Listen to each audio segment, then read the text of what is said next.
All right, we're live now. Ready to go. All right, good evening, everyone. I'm Shadi Drakeford, NCDA commentator. We also have Kevin Bailey as chief of content. We also have Wes Peters, who is currently the coach of Cincinnati Dodgeball. Go Cats. Go Cats. And we got a lot of things to discuss tonight, so hope you guys brought your popcorn because we're going to be here for a while. Yep. All right, then let's just jump right into it. So, Kevin, you had the pleasure of seeing the pre MC tournament, Michigan Dodgeball Club tournament at Grand Valley. Me and Wes, we also saw it via live stream. What are your initial thoughts thus far? Yeah, so it was a pretty entertaining tournament. I'd say that there was one game that was amazing, and then a lot of other games that, while they weren't super close, they definitely told us a little bit more about each team and where they stand at this point in the year. So, yeah, I can give a in-depth breakdown of all that if we want, and then we can talk more about obviously the most controversial game of the day, most exciting game of the day, which was Michigan State taking on Grand Valley State. Nice. But also we can hang out here for a minute while we get some viewers before we get into that. Absolutely. If that's what you're thinking. Posted. Yep. In the meantime, while we get to that, let's have each of you guys can kind of share what were your predictions for that tournament before Sunday. If you look on the stream page on the YouTube where they stream the game, I predicted GV 3-2, so just gonna chalk that up as a W for me. Gotcha. But yeah, that was a heck of a game. But other than that, I definitely didn't see Central Michigan beating MSU yesterday. I thought MSU would have won that one probably 3-1. Third place would have been CMU, fourth Saginaw, and then Western, which I'm proud they got some points on the board. Had them last. Yep. I was pretty happy to see Western score a couple points. And I also know that against Grand Valley State, there was a couple times there where they had GVSU down in numbers. So take that however you want. But I know Grand Valley wasn't necessarily playing their starting lineup each point, but it was still against 12 guys from Grand Valley that were on their varsity, and Western was doing pretty well at times. So that's definitely beneficial. I think even more so is just the fact that they got the experience before MDC. I know last year at MDC was a tough one for them, but the fact that they had 9 guys there and they actually got to play in 3 games is really helpful. So I hope they stick with it and get a couple more players so they can fill out a full 12, but it was good to see them at least. Yeah, keep recruiting, Peter. Yeah. Yeah. Sorry, go ahead. No, you're fine. My initial thoughts was State was going to do well throughout the entire tournament. I was expecting a little bit more out of Saginaw.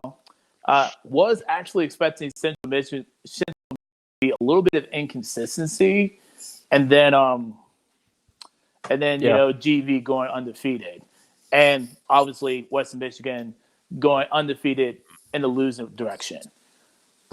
I'm glad it's. I'm sorry. Winless. Winless. Undefeated. Their goal was to lose. Yeah. Oh, they're the new DePaul. But I'm glad that Central Michigan proved me wrong. So I'm very happy about that. I'm really am. Yeah. All right. Do we want to dive into that Grand Valley Michigan State game now a bit? Let's take a minute more. I'm posting this in the Captain's Club as we speak. Okay. It's currently being shared on the National NCDA page. So we got that covered.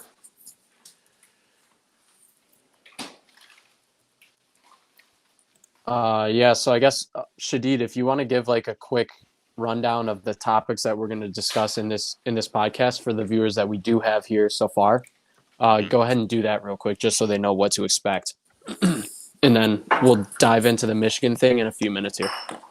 Absolutely. So we're going to be discussing the tournament yesterday at the GV US Invitation. We're going to be talking about the Michigan Dodgeball Cup as well as the Ohio Dodgeball Cup. We will discuss our underrated players, 2 to 3 players, most improved team in the NCDA, most improved players, teams who we think are on the edge of being a top 16, just kind of like right on the edge.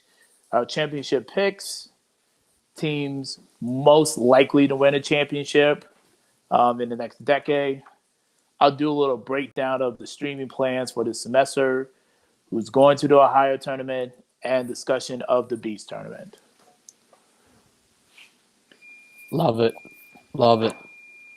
We're going to add one more thing to my post. And then we will share that in the Captain's Club here. Yeah, so I guess we can dive into that Michigan tournament now. So the first thing I would say is I was pretty pumped up when I saw that Michigan was going to, or that Grand Valley was going to do a Michigan tournament pre-MDC pretty much with all 5 Michigan schools there. And the reason for that is because it seemed in the first semester like the Michigan schools weren't playing enough tournaments as a whole. I think Wes can probably agree with me on that because both of us were playing kind of during the golden era of it seemed like every single weekend there was a Michigan tournament where at least 3 of the 4 Michigan teams were at it. So it seemed like it was maybe that they took a step back in terms of how many games they wanted to play. And that was not good because obviously the more experience you get, the better you're going to get. And it seemed like some of the Michigan teams weren't playing very well in the fall. Central Michigan, obviously, with some tough results, and then Saginaw Valley as well, only 2-7. And then MSU with only playing 7 games in the fall, they went 3-4, but 3 of those losses were to Grand Valley. So, take that with a grain of salt. But still, it was good to see that they were scheduling that tournament, not just waiting until MDC to play each other. So that was great. But yeah, we can, Shadid, I don't know if you can put the results of that tournament on the screen for everyone. Yep. If possible. Yep. I'm about to do that right now. Okay, awesome. And then we'll just go through each one, and then I know both of you guys probably watched at least some of the games. Yep. If not all of it. So you guys can chime in as well. But yeah, I'll talk about the first game, which was on the main court. Grand Valley State played Central Michigan, and GVSU won that one 5-0. So yeah, that was a pretty dominant win for Grand Valley, considering the last time those 2 teams played on that court was an overtime game in the Final Four, where Central Michigan almost upset GVSU. CMU was down Eric Nelson. He was unfortunately not there. He's one of their top players for anyone who has seen CMU play. He's one of the top guys on that team and a leader. I think he's their head captain. If not, he's an assistant captain. So that definitely hurt them to not be with him. But overall, I think that CMU didn't look that bad. There were some points where they were hanging in there, but Grand Valley was just overpowering them. They were just a little bit better. Definitely the deeper team, and it showed. So GVSU won 5-0 with about 5 minutes left. They stopped the game and they played like a fun point with some alumni joining in. So 5-0, GVSU won that one. And then on the other court was Michigan State against Saginaw Valley, which was the first time those 2 teams had played all season. Michigan State debuting their new white uniforms, which I actually liked a lot. I don't know about you guys. Love and then them. Saginaw Valley. This was the second game Saginaw's played against any team from Michigan all year. Their first game was in the first weekend of the season against GVSU, and they hadn't played any Michigan team since then. And Michigan State won that one. I think the final score was 4-1, so they handled them pretty easily. I didn't get to watch that game because I was streaming the other court, but it seemed like MSU was ahead by a lot in several of those points, so they dominated a lot of the points, especially in the first half. And then final score 4-1, maybe 4-0. I'm not exactly sure. So yeah, that was the first round of games. Second round, we had the game of the day, which was GVSU against MSU.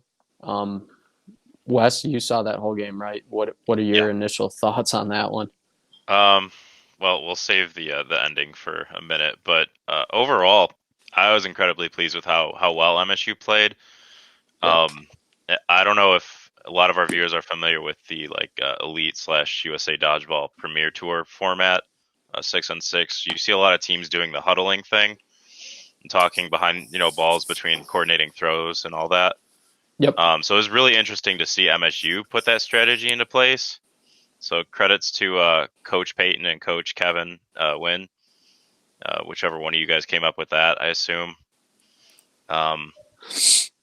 Great to see that strategy, and it really worked. It seemed like it kind of threw GV off guard because it's a lot more difficult to predict who's throwing when they all huddle up and then they all run up to the line like that, and 4 guys pump fake, 1 guy throws, versus kind of like the standard format where you can kind of tell which side's throwing, minus a random cross here and there. So I think that strategy really threw GV off guard. But, it ended up going to overtime, so GV obviously figured out at least how to handle that strategy a bit. So it was a very back-and-forth game, in my opinion, till the end.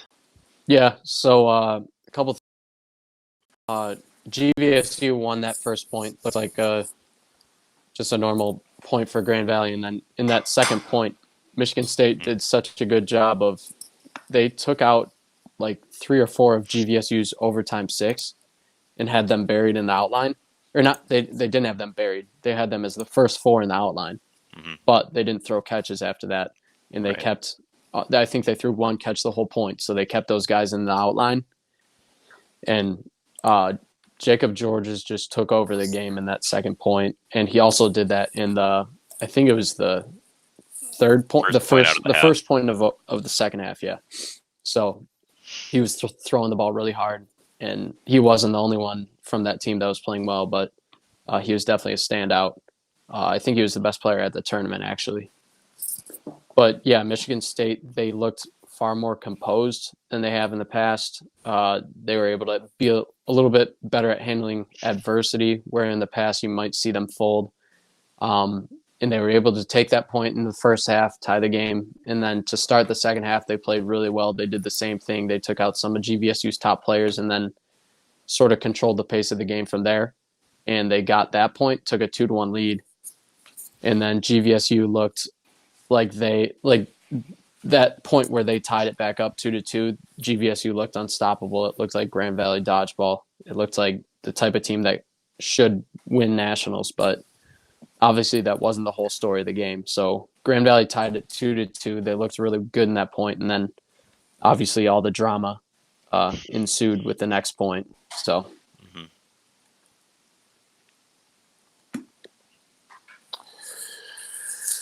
Yeah, there was definitely a lot of drama, a lot of fireworks in that game. I remember watching that. I want to say at least like the last 14 seconds of the second half. That was wild. That was definitely wild. Coach Brandon Marzier just very intelligently just called timeout. I want to say probably about 2 seconds left before. So 2.5. Yeah. So yeah, as a little background for those who didn't get to watch that game live, which I feel bad for you if you didn't. It's on our YouTube, so you can check it out. But there was about 7 minutes left when GVSU won the point, maybe 8. So that was to tie the game 2-2, and the commentators, we were all thinking, oh, this game's probably going to overtime. I don't see a team winning a point that quickly. And then all of a sudden, Michigan State just took the momentum in that point. They got a couple big outs in a row, and all of a sudden, Grand Valley was getting down on players. I think they had 3 or 4 left, and Britt Skinner made 2 consecutive huge catches that sort of like sealed it that GVSU was going to be able to hold out until overtime. This was like a minute and a half maybe left in the game. He made 2 amazing catches, but Brandon Meisel called a timeout between the two, which wasn't a dumb timeout call. It was pretty smart. They got the ball advantage back on a lot of throws that MSU had made. And obviously the 1 catch is going to help too. And he just wanted to slow the chaos down. But he called that timeout, so another catch didn't count. And GVSU had just the 3 that they had in, plus the 1 that got brought in on the catch. So they had 4 guys left with about a minute or so to go. And MSU started picking people off again. And then the whole fiasco at the end with about 12 seconds left is when Meisel called a timeout. So there was a balls over call. GVSU had 2 guys left, no balls on their side. It was Britt Skinner and then Nick Hill, who is I think he's a second-year player. So they threw at Skinner first and got him out on a team throw. But then right after that, Brandon Meisel called a timeout. And that timeout was with 12 seconds left, 12 and a half seconds left. So the issue was that Michigan State did 2 straight team throws. They took out Britt Skinner. The voice of dodgeball, or the co-voice of dodgeball, I should say, Anthony Stumpo, calling, wait, there's a timeout called, and then ushering everyone back, off the court, and putting a hold on the celebration. So it was madness. I know Peyton was real upset about that one. So Yeah. and I mean, he should be. That's like in the moment. Like I know I would have been upset. Like I'm not gonna lie and say I wouldn't have been. So it was crazy. Yeah, it was definitely a wild time. I mean, I thought that Michigan State finally, did the impossible, beating GV again, but they just fell short. And after that, that tough break in overtime, they just wasn't able to put the pieces together. It was kind of unfortunate. Yep. I mean, overtime was right from the get-go. There was the sliding call on Butler, who's the rookie for MSU that is getting all the hype, and deservedly so. He was really, really good all Sunday. But he slid a little bit on the run-up, which I don't even think he knew that rule, nor was there anyone on the other side that he was sliding into. It was more just like he ran up and stopped really quickly and went to the ground as he grabbed the ball. And the refs called him out for that because obviously that's against the rules technically, but it was just one of those things that you don't want to see, even if you are a Grand Valley fan, that a player goes down on that type of a play. And then, the wheels kind of just fell off from there. Grand Valley made some good plays in overtime. And I think that they were just more well coordinated in overtime, and the momentum was on their side. So GVSU stayed alive. They kept their undefeated record. They're 15-0 now. So props to them for being able to be a resilient team there at the end. But Michigan State was very, very impressive. And anyone who thinks that they're not a good enough team to beat, a team like Grand Valley or Ohio or Towson, I think that proved them wrong, that MSU at their best is as good as any team in the country. Absolutely. Yeah, no doubt about that. And I know moving forward we'll get into the Central Michigan game, but you just like to see more consistency out of them. Like they kept it really well together for that whole game, but that's the first time they've looked that good all season. So I think we just need to see more out of them, and I'd love to see more at the MDC from them. Yeah, so we can move on to the next round, which is when Central Michigan took on Michigan State directly after the MSU loss to GVSU.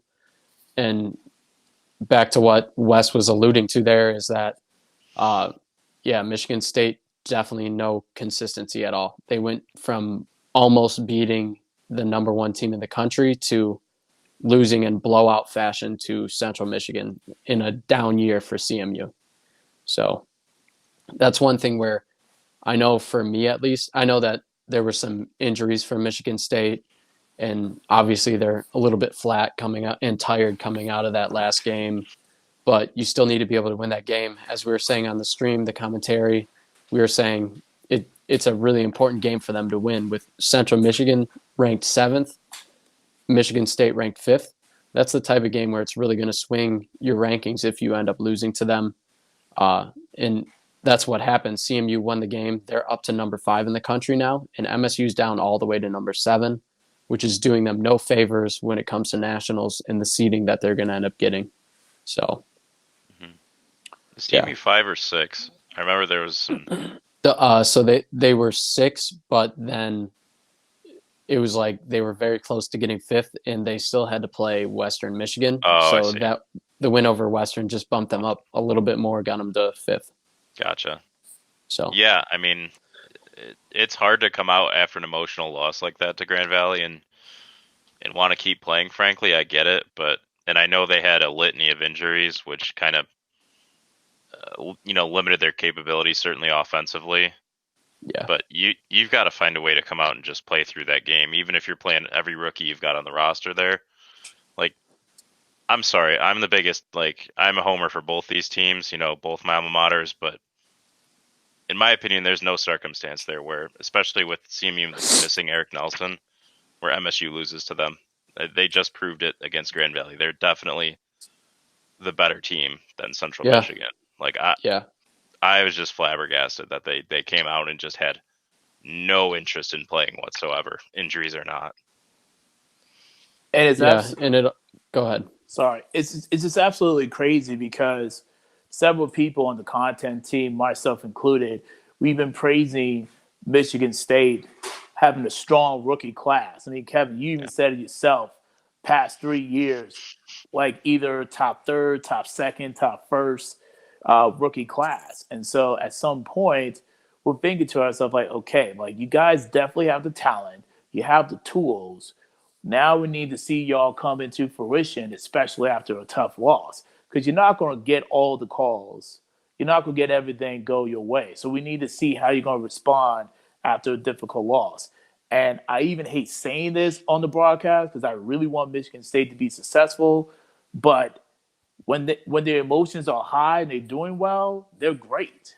But man, when they low, man, like they low. They got to figure out a way how to just respond better to adversity. And I'm not saying they're not doing a good job because they're doing a much better job this year. But like you said before, Wes, we need to see more of that consistency throughout the tournaments. Yeah. That's what we need to see. Yeah, and I would say one more thing is this kind of worries me as someone who predicted them to be runner-up at nationals. This worries me because I don't know if they're going to have what it takes to go 6-7 games deep in a weekend. I think I would like to say that they'll be fine when they know that it's nationals and everything's on the line and they're going to have their players fight through whatever they're dealing with and go as hard as they can in that moment. But I mean, it does make Michigan State the biggest wild card of nationals because their ceiling is winning the national championship.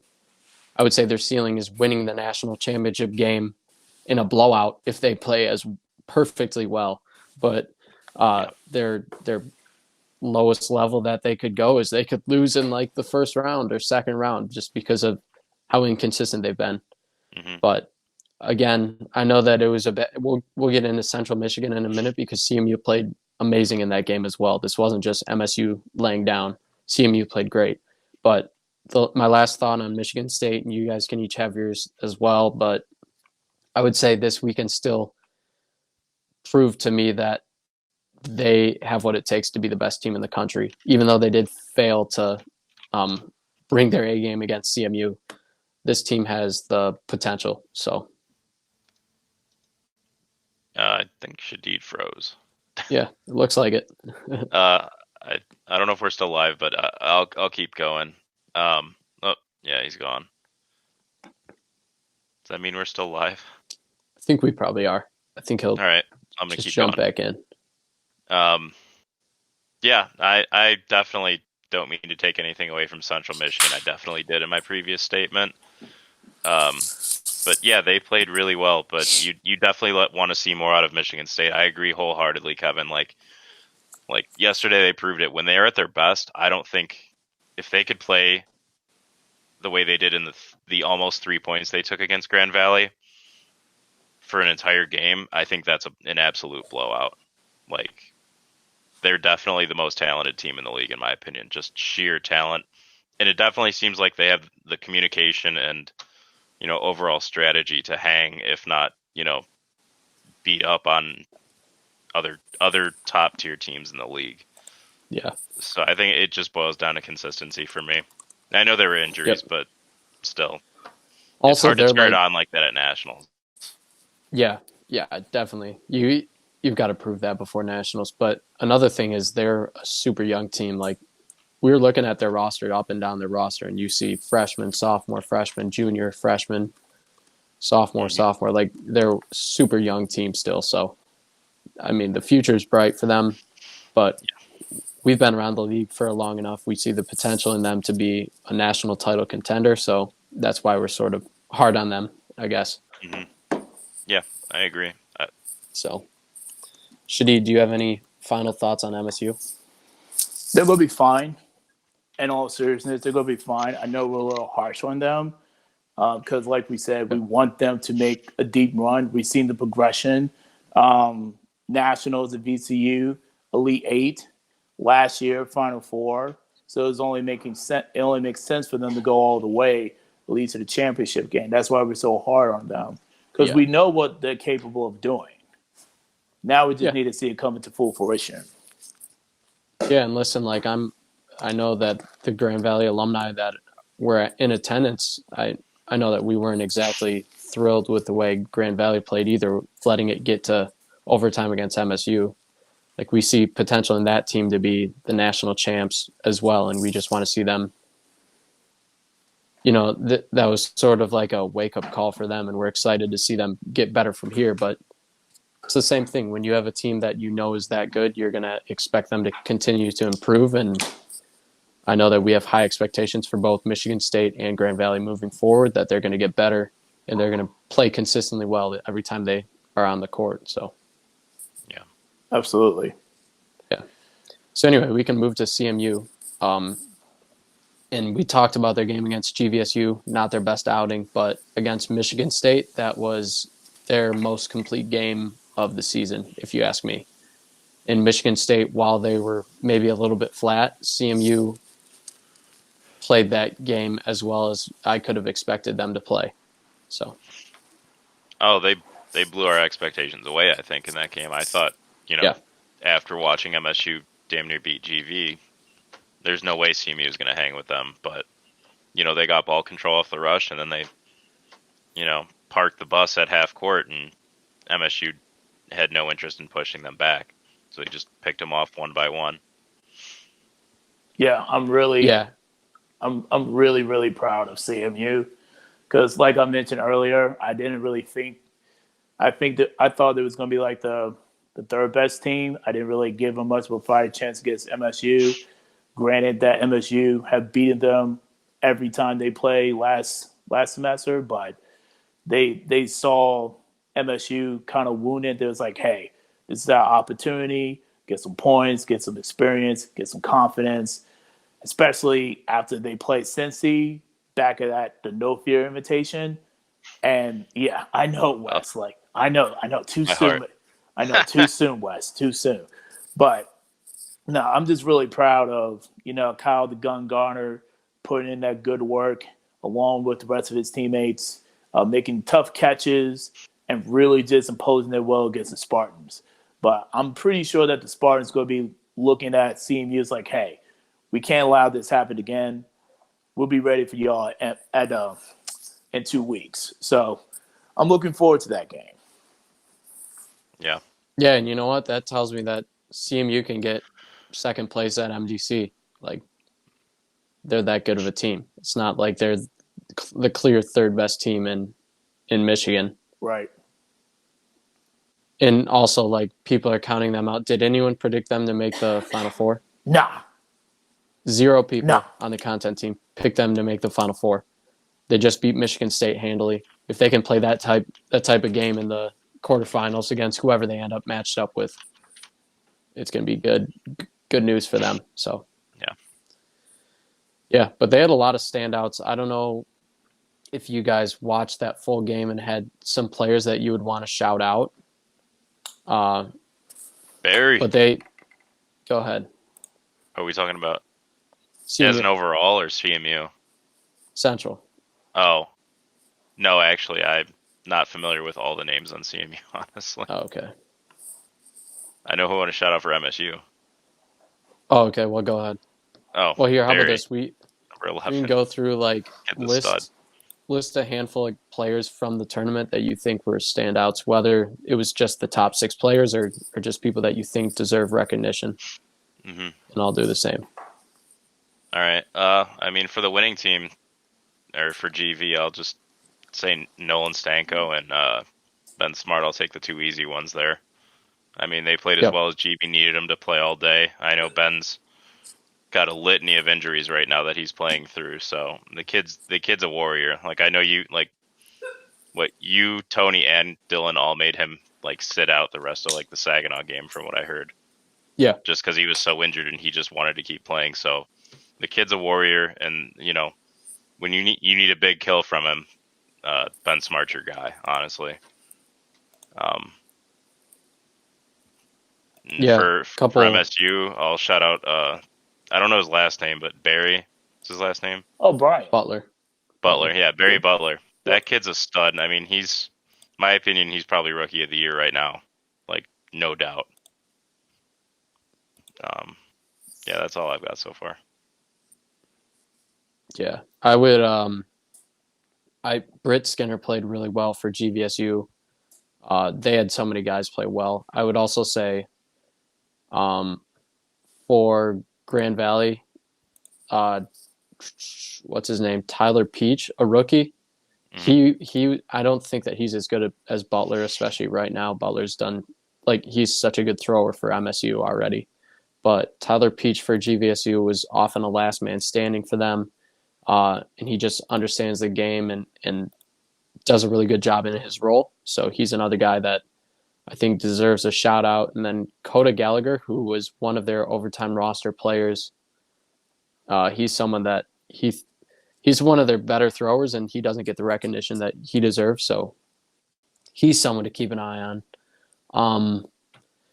For Michigan State, it's so hard because they had so many guys that throughout the day they had a good moment, it seemed. Yeah. And especially against GVSU, there was different times where the big play was being made by any number of players for MSU. So I would say, I don't know, I think that Josh Kramer, another rookie, is worth mentioning. He's not rookie of the year by any means, but he's up there for sure. I think he's one of the better rookies in the entire country. So he's someone.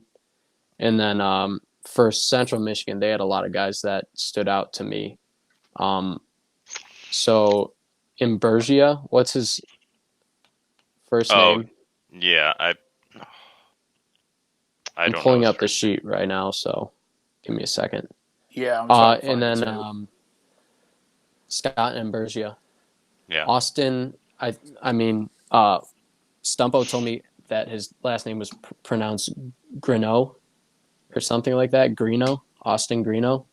I think he's number 20, but him for what? Yeah, there's 2 number 20s for CMU, but he was really, really good, especially in the Michigan State game.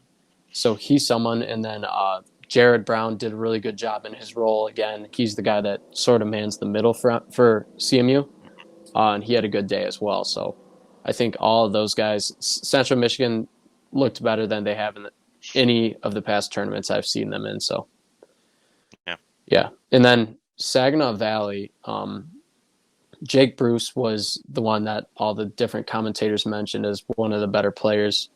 And then I'm not sure what his name is, but he was wearing jersey number 1, and he's a rookie, I believe, was really, really good in different times against GVSU. So that's a guy we need to figure out his name before MDC, but he was impressive as well.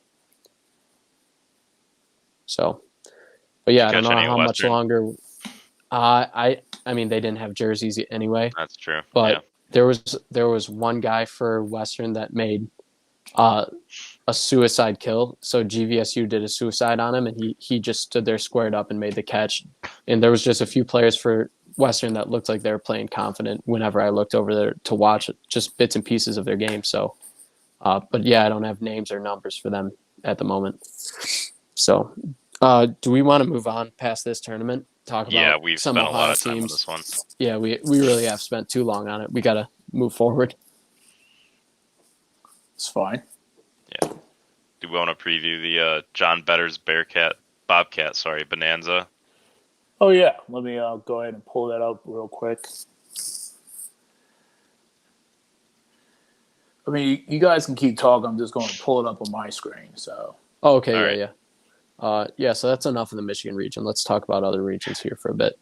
And then for all of our new viewers, different things that we're going to talk about throughout this podcast. We're going to talk about that tournament. Where is that tournament held, Wes? Is that at Ohio? It's at Okay. Ohio, yeah. So we're going to talk about the Ohio tournament that's taking place the same weekend as MDC. We're going to talk about other upcoming Ohio tournaments. The ODC is one to keep an eye on. The Beast tournament, which is at JMU. And then we'll just go through some underrated players throughout the entire nation. And then we got a cool little, predictions that we're going to have for the 2020 decade. And then a handful of other things that we're going to talk about too. So let's start that tournament preview for the Ohio tournament, though. That's the same weekend as MDC. Yep. It's good to see all these different teams in action, teams that are going to be there. Akron, Marietta, which I think it's the first tournament of the year for them. Shout out to Marietta. So that's good to see. Yeah, another Ohio school. Cincinnati, Western Michigan, and then Bowling Green. West Virginia, not Western Michigan. West Virginia, sorry. West Virginia, Bowling Green, Ohio, Miami, Ohio State. And I think that's all of them.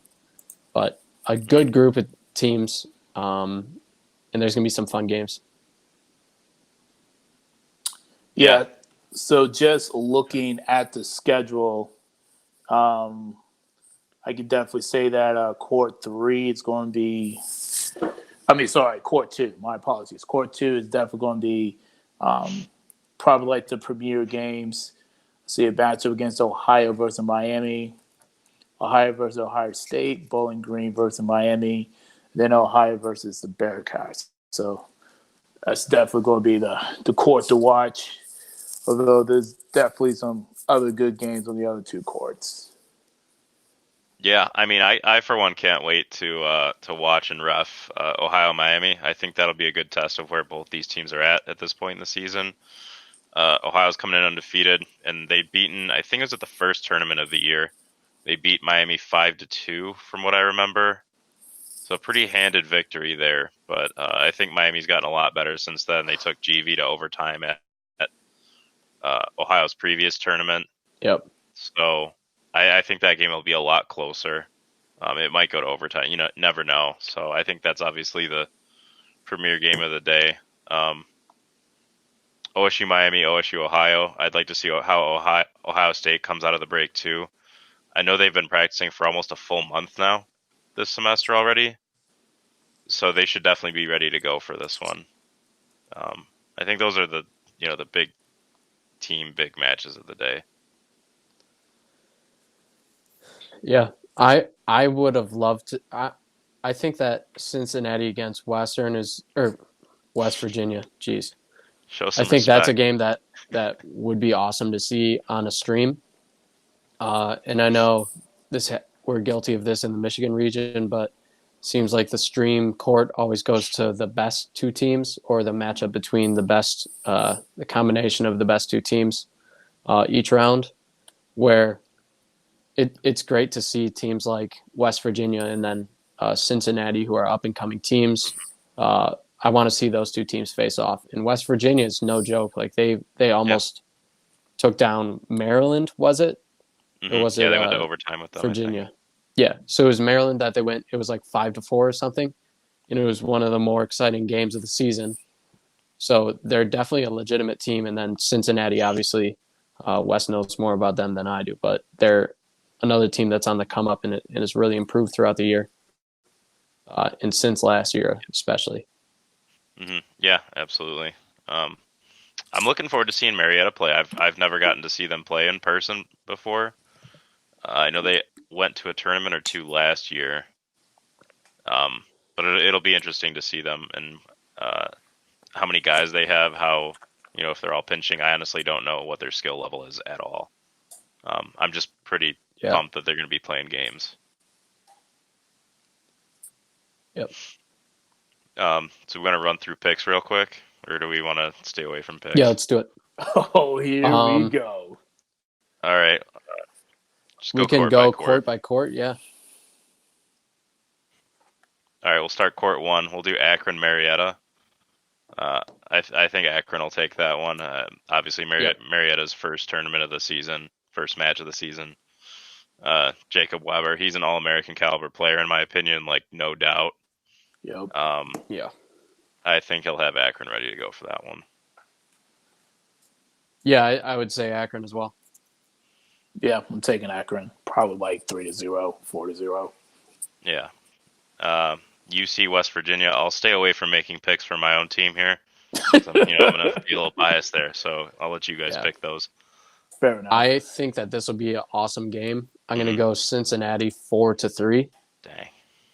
Yeah, I think it's tough. I just don't know. It's so hard because we haven't really seen Ohio teams play or travel out to the East Coast much, so it's hard to gauge where they stand. But yeah, I'm just thinking of West Virginia playing against Maryland and how good they did in that game. So I think Cincinnati's going to win 4-2, 4-3, something in that range. I had the pleasure of seeing both teams play. Cincinnati is definitely a little bit more under control than West Virginia. Overtime 6th player, West Virginia, Cody. I can't say his last name, but that guy's a beast. Wes, he had a pleasure seeing him play. If you ever see Cody play, he's a lot of fun to watch.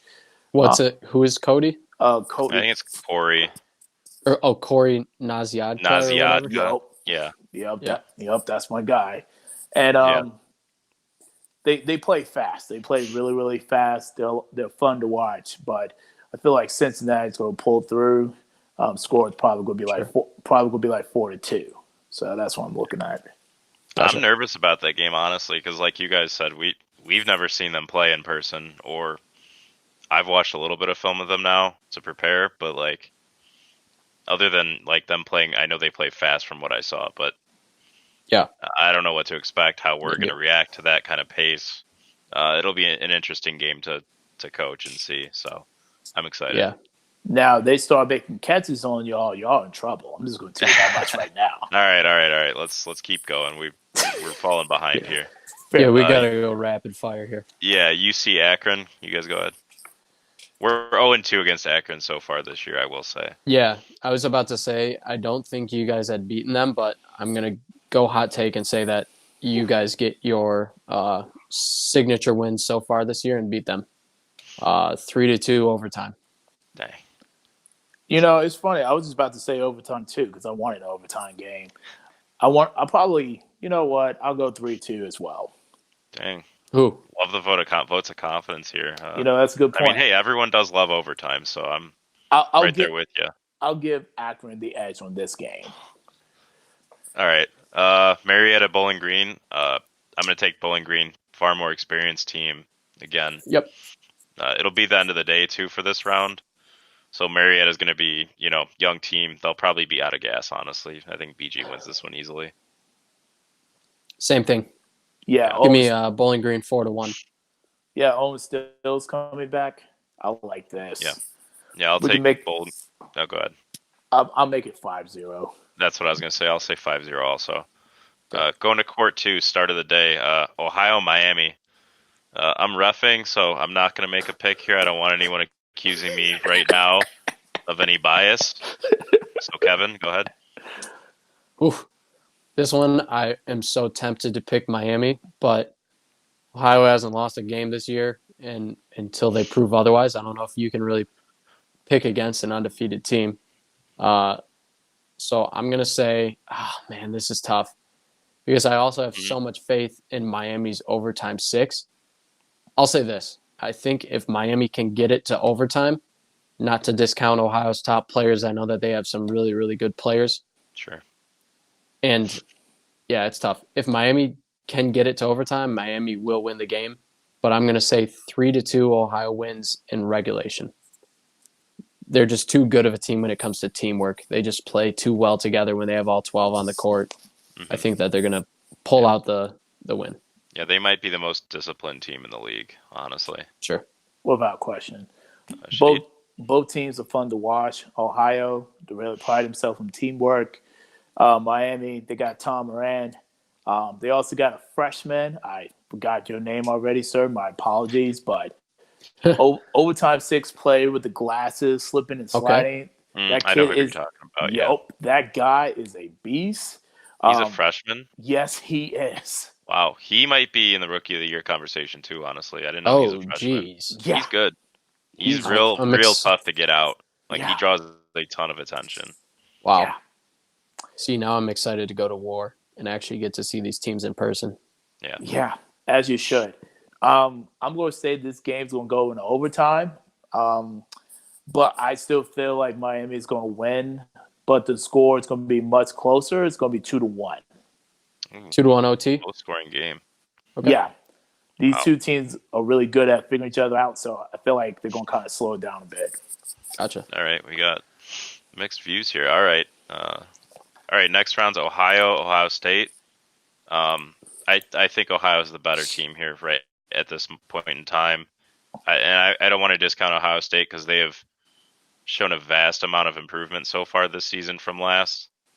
And Dylan Greer and Ben Johnson, they always come ready to play. But I think top to bottom, Ohio is just more talent, more depth. I think Ohio wins 4-2. Yeah. I'll say Ohio's more depth on their team. I'll go Ohio 3-1. I think Ohio State's definitely an improved team, but Mm. Ohio's got too much depth. They'll have just enough to win certain points, and that'll be the difference. Yeah, Ohio State's been having a really successful season. Coached by Felix Peroni, led by Dylan Greer and Ben Johnson. They also got Evan. They also have Rookie of the Month as well. They got a lot. They got a lot of good things going for them. But Ohio is a well-oiled machine, man. And Yeah. if they're catching like I know that they will, they're really tough to beat. So I'm actually going to Yep. say 3-1 in Ohio Okay. favor. Okay. What's Evan's last name again? Ooh, great question. Can we find it in time? I don't know. I'll look it up. Fair But enough. let's move on to the next In game. the meantime, next game is Miami Bowling Green. Until I see more out of BG, honestly, I know they've beaten UC a couple times now, but until I see more from BG against teams that are, with an above 500 record, which I'll take the time to plug my own article from a month or two ago. BG has not defeated a team that currently has an above 500 record. We're 6-6. That's their highest win percentage team that they've beaten. Until I see more from them against good teams, I'm staying away from that pick. So I'm gonna take Miami 4-1. Ooh. Wow. Okay. Yep. So me, I'm actually going to kind of take like a different take. Bowling Green, they got players like Anderson, Jack Anderson. Obviously, Owen Stills coming back for one more semester. They got Max Vincent. They also got Brandon as well. I feel like this team has the ability to have a momentum swing go in their favor, and I feel like this game is actually going to be a lot closer. Now, I know that Miami is definitely getting a lot more healthier. I will take Miami at a 3-2 victory. I feel like this game could go to overtime. Yeah, it's going to be a close game.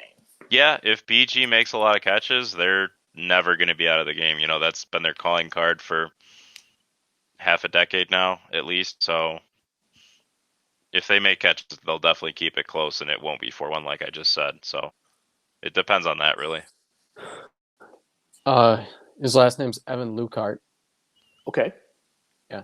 Anyway, I'm gonna say 4-2, Miami. Okay. Moving on. Next round, Ohio versus UC. Again, I'm gonna abstain. So Kevin. Last game of the day. Cincinnati's not gonna have the arms at that point in the day compared to Ohio. Yeah. So I'm gonna say 5-1 Ohio. Cincinnati would be able to score at least a point on Ohio, but I think it's going to be 5-1. That's fair. Respectfully. I mean, Cool. That's fair. Ohio's number 2 in the nation. I'm not going to dispute either of those comments. Okay, court 3. Going back to the beginning of the day, West Virginia, Ohio State. I think that's going to be a really, really interesting matchup. Honestly, like Shadid said earlier, West Virginia plays really fast. OSU, I think, they'll catch you off guard with some crosses and things like that, but they're a little bit more disciplined. So it'll be interesting to see how those two styles mesh up. With that said, I think Ohio State's come a long way this season, as I mentioned earlier. I think they'll win. Let's see. I think they'll win a 3-1 game. Okay. I'm gonna say 4-1 Ohio State. I think that I'm struggling with that. Every single time, man. Yeah. I'm gonna say West Virginia doesn't really have as much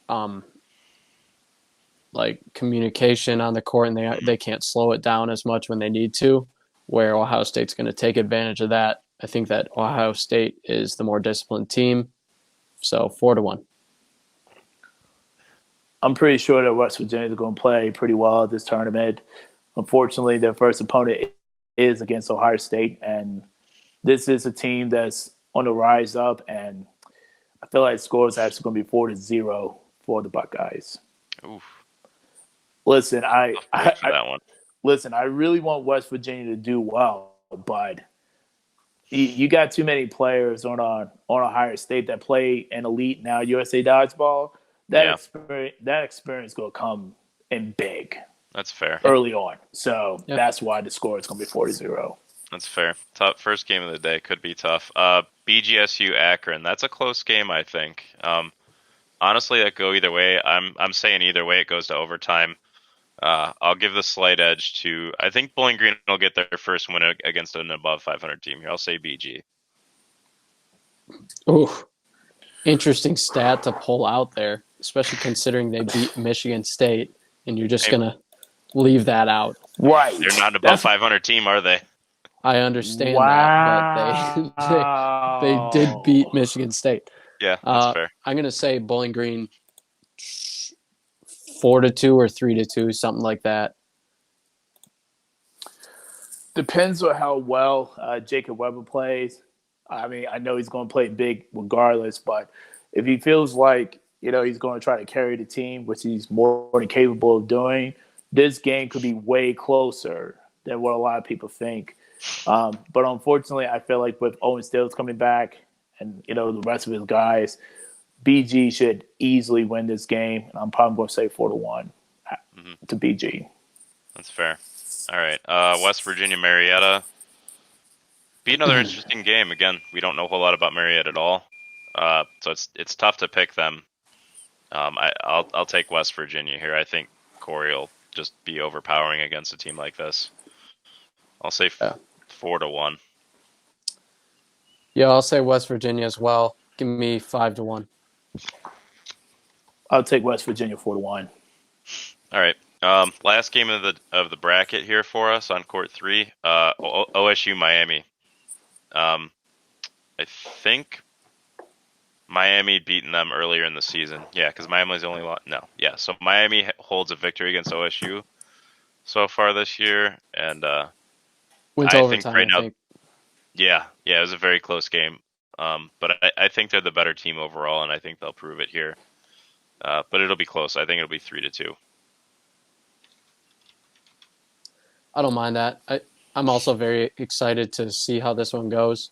I think that this late in the day, not to say Ohio State hasn't significantly improved their depth, but I think that their top guys are going to be a little bit tired. They already played Ohio earlier in the day. Um, Not to say Miami's schedule is any easier. They play Ohio as well. But I think Miami's depth and Miami's ability to slow the game down if they need to and make some catches with players like Reed, I think Miami's going to win the game. So give me Miami 3-2. Is that what you said? Yeah. I'll take 3-2 as well. Dang, I'm about to make this 3 for 3. Also, Miami 3-2. Yeah. I mean, I think we all agree it's going to be a close matchup that could go either way. So that'll be a fun one to keep your eye on. Okay, that's it for the Bearcat Bonanza. Either way, good to see West Virginia coming out to Ohio for this almost ODC plus them tournament. Yeah. Take the time to plug more Ohio teams traveling out of state at this moment. So let's see that happen. Yeah. What's next? What's next on the docket here? Okay. All right, so we got the Michigan Dodgeball Cup and underrated players. Oh, okay.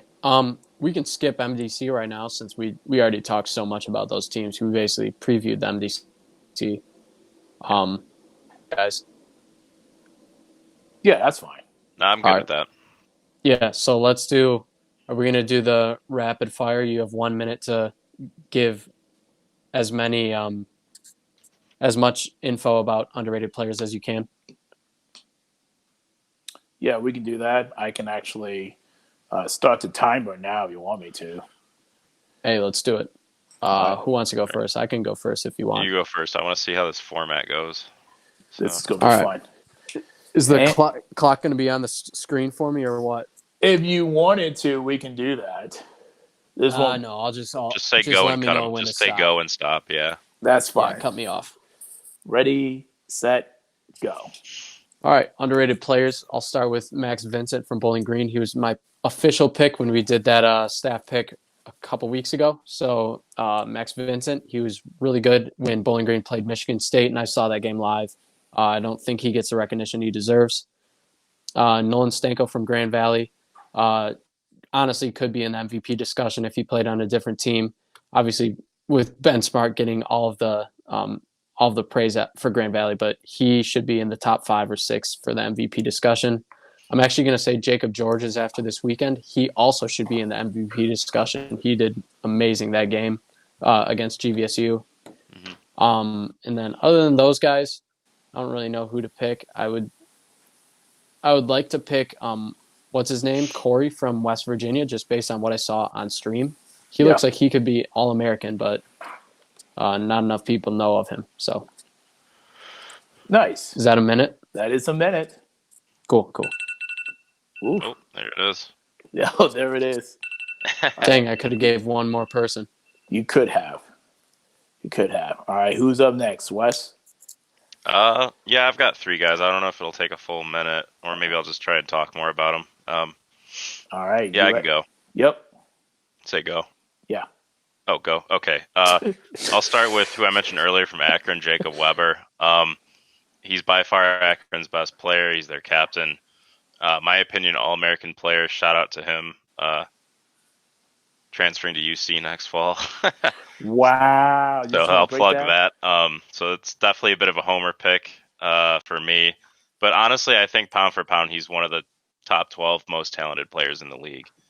And I don't think he gets the recognition he deserves. Second, I'll go Ben Johnson from OSU.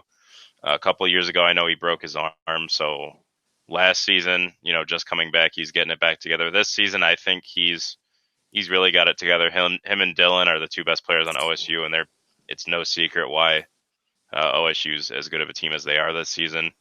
And last, I'll plug my own team right now. Again, I guess Brett Liming, our captain. He's come a long way in about a year and a half to lead the team, to help build the team to where it is already.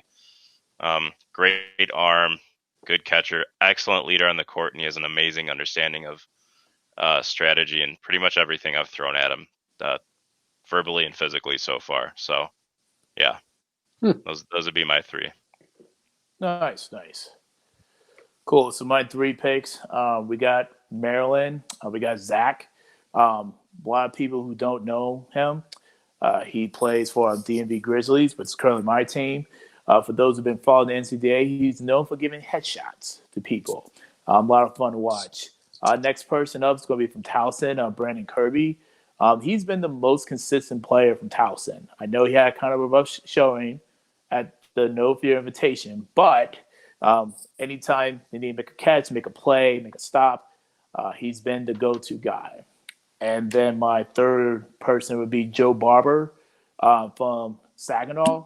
I had a chance to see him play against Miami, and he was just mowing people down like clean laundry, just folding them like a blanket. It's a lot of fun to watch. So those would be my three players, underrated, that should be talked about a little bit more. Cool. It looks like next is the best overtime 6. Ooh, oh, this could be fun. Let's do a little rapid fire for that as well. Do we want another minute to, let's say 30 seconds for this one. This one should be quicker. 30 seconds sounds good to me. All right. All right. You can go first. whenever. Sweet. Cool. So I would say, I would say GVSU is the best overtime 6.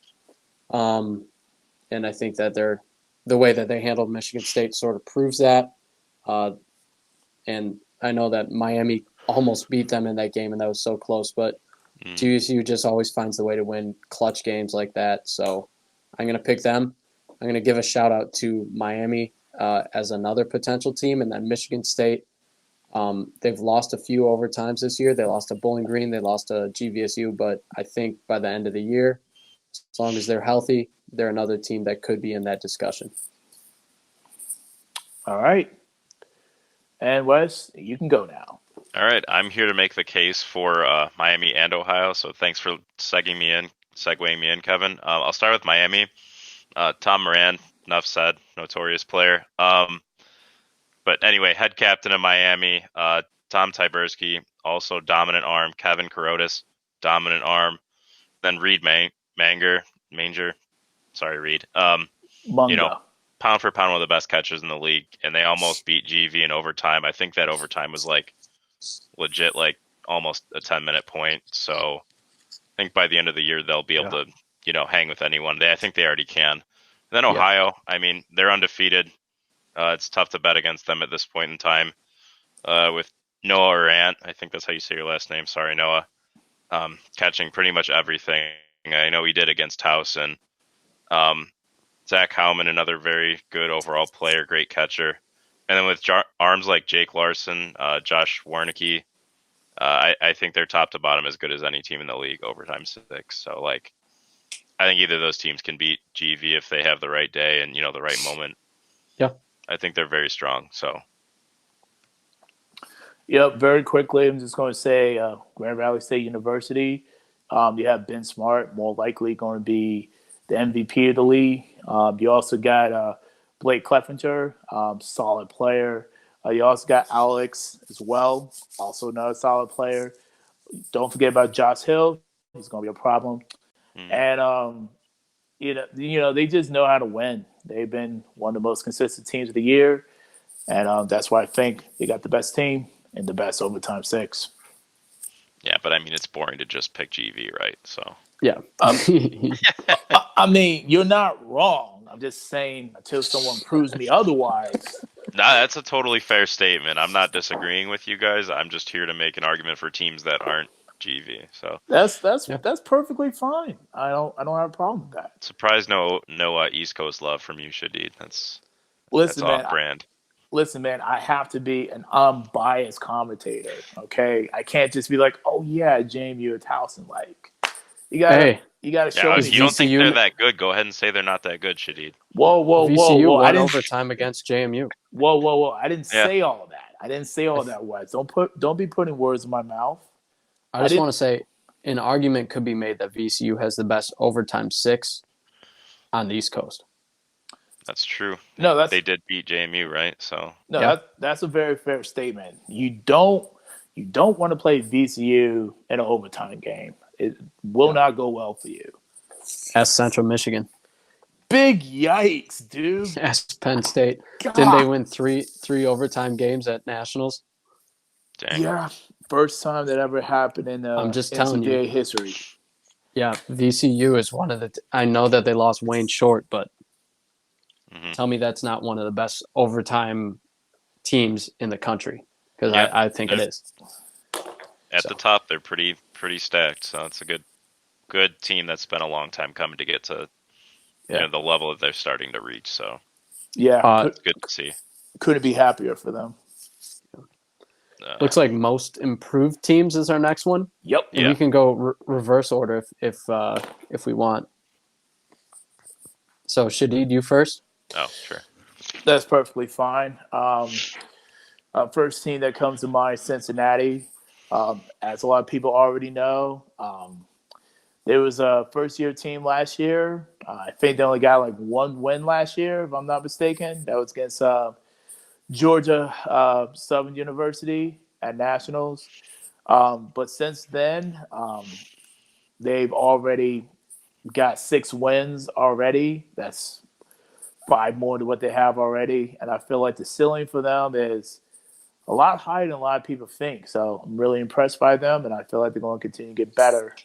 And then, of course, the second team is Ohio State University, as I mentioned before, led by Dylan and Ben Johnson and coached by Felix Maroney. This is a well-organized team. Had a long rebuilding process since their Final Four appearance, I believe, in 2015, if I'm not mistaken. So, a lot of good coming out of them, and to be hosting nationals.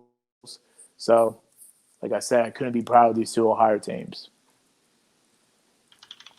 Nice. Wes? All right, I will say Shadid did take 2 of my teams. Go Cats. But anyway, I'll say Ohio. I mean, I know they've been steadily improving year to year, but and I know last year at Nationals they almost beat GV on day 1, but to be undefeated going into the second semester this season, it speaks volumes to the level of talent that they have in Ohio, that they've developed out there. So I think we'd be remiss to not mention them. And then also VCU. I mean, they've been consistently a fringe team, dark horse, like make some noise at nationals kind of team. But they got their first win against JMU, I think, in program history already this year. Like we just mentioned, they have a great OT6. I think that program's still on the way up. So Interesting.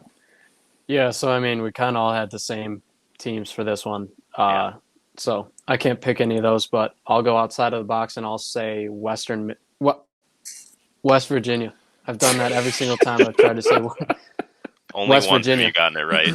Only Yeah, one. so West Virginia did not go to nationals, if I'm not mistaken. That's correct. And I remember just watching them on a stream earlier this year when they played at that Maryland tournament, and they looked so good, so exciting.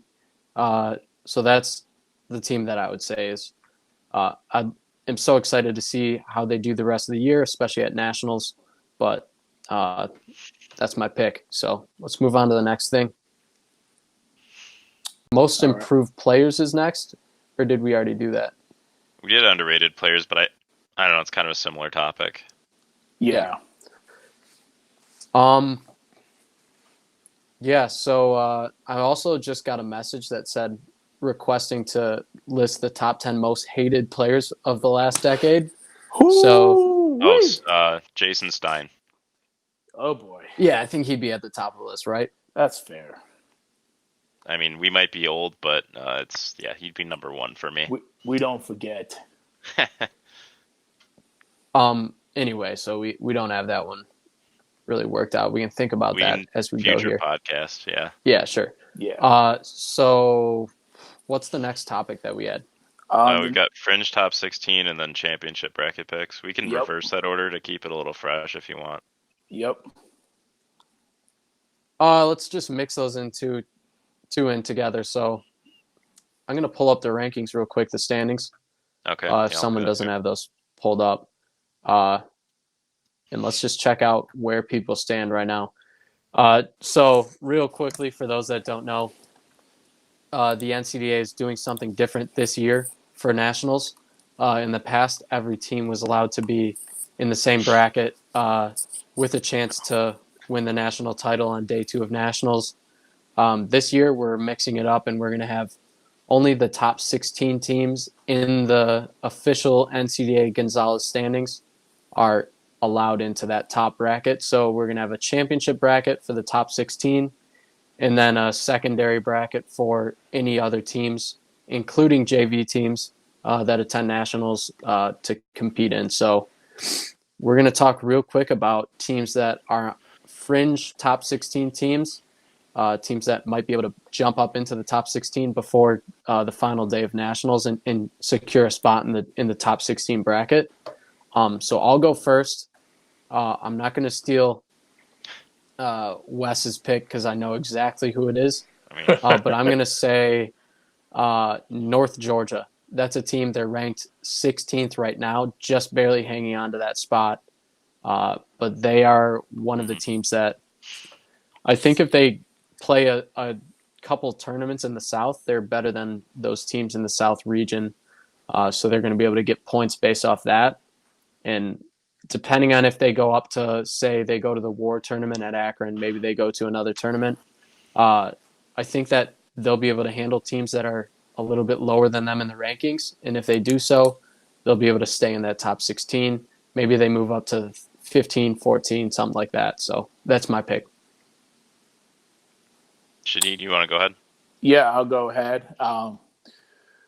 This is actually a very interesting pick because never in a million years, Kevin, you would ever think of this team barely hanging on to the top 16. But I know what you're going to say. Yeah, but unfortunately, I'm going to have to say, yeah. Unfortunately, I'm going to have to say Saginaw. Yeah. Unfortunately, it's crazy.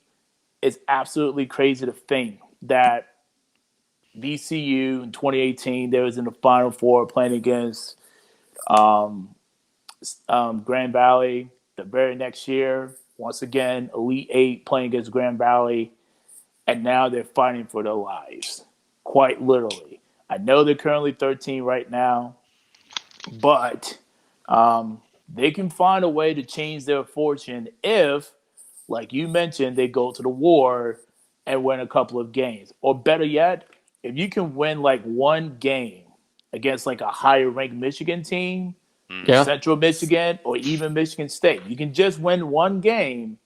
That'll be huge. That should be enough to just keep you away from 15, 16, 17. It should Relegation. be enough.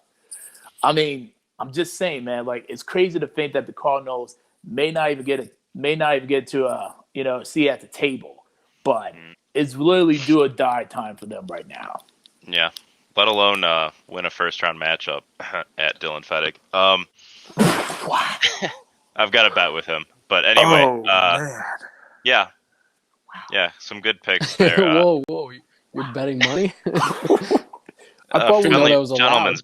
Gentleman's bet. I don't bet money. I thought it wasn't supposed to be gambling, guys.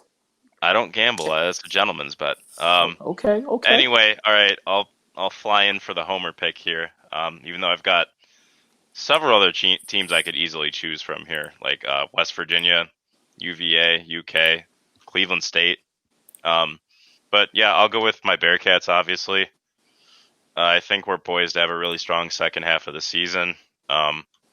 We just had another mini recruiting class come in this January, which we're already really excited about.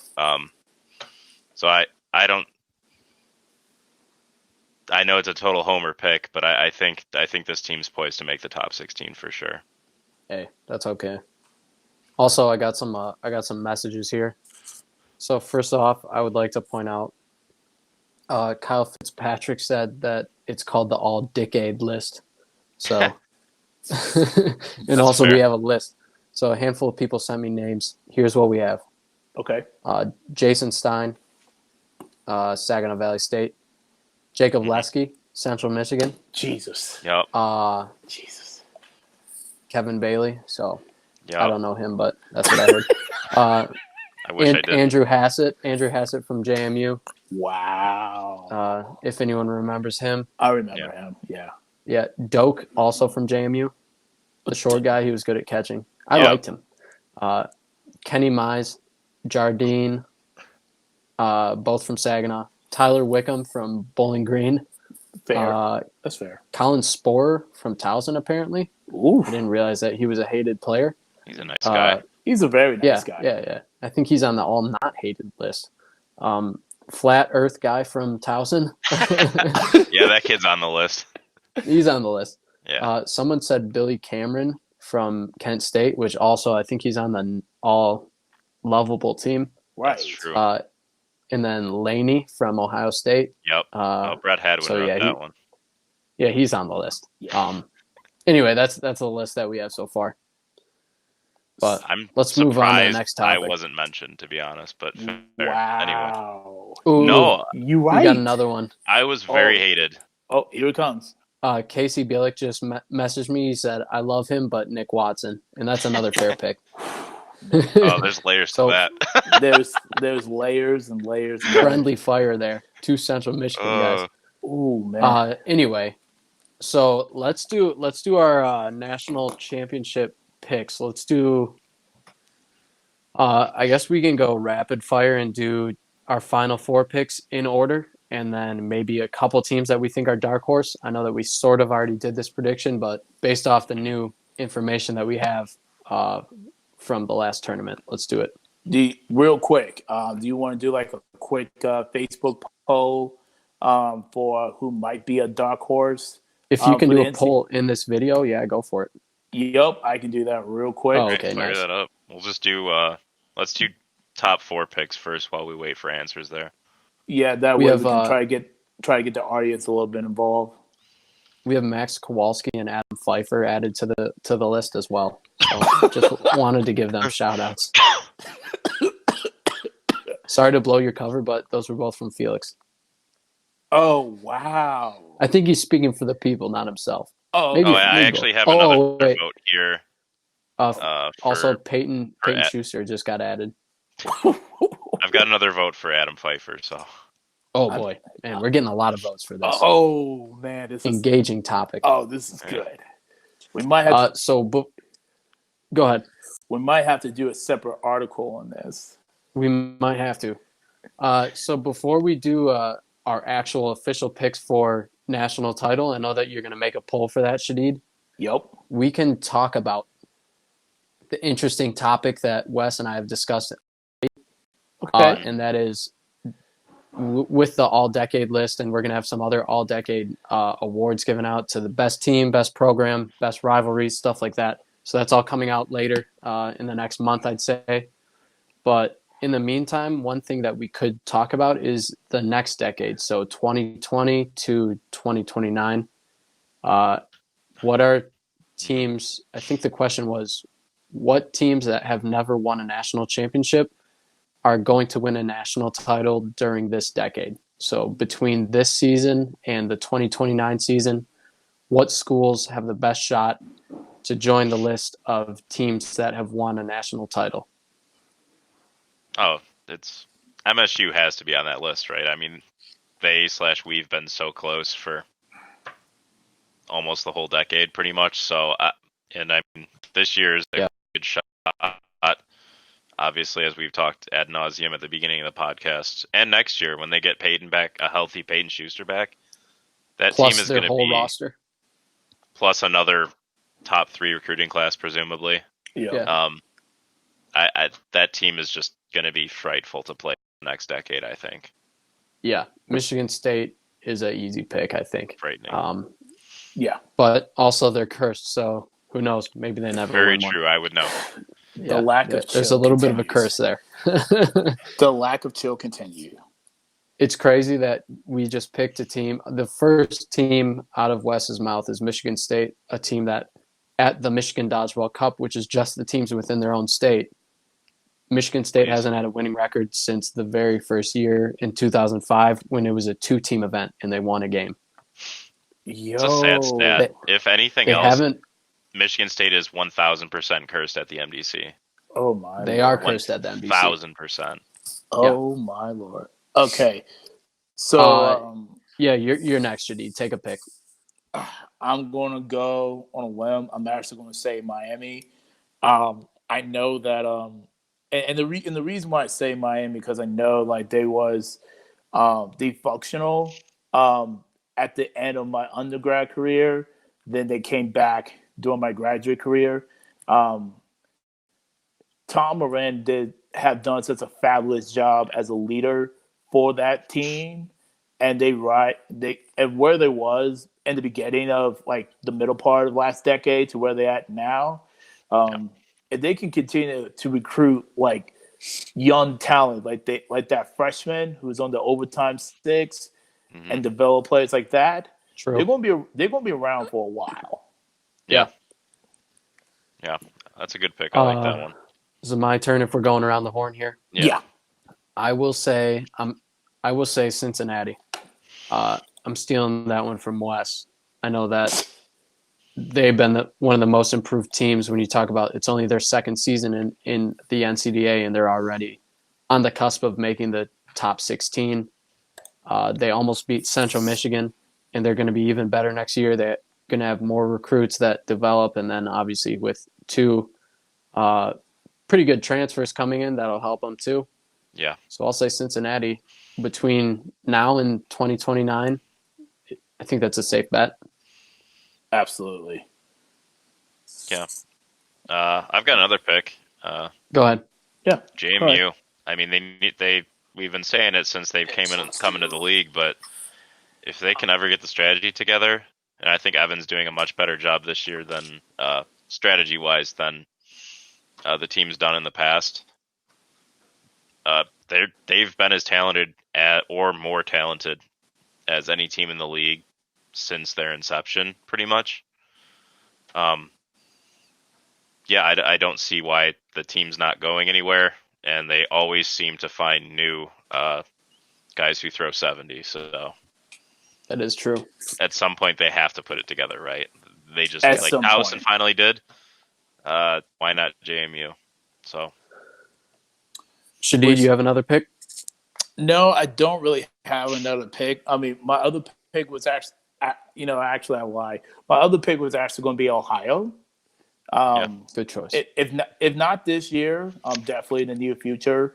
Again, I know like a lot of the players on the team are either seniors or upperclassmen, but when you come into a program that's having the type of success that they're having, the younger players are really going to feed into that and be like, okay, we need to work harder, we need to be more Yeah. disciplined, and we need to continue that legacy. So I feel like they're in a prime position if they don't win this year to at least win like within the next year or two. hmm Yeah, and then another team that Ohio State has won two national titles, 2005 and 2006, but yeah, so they're already disqualified from this, but that's a team that looks like they could win a national title.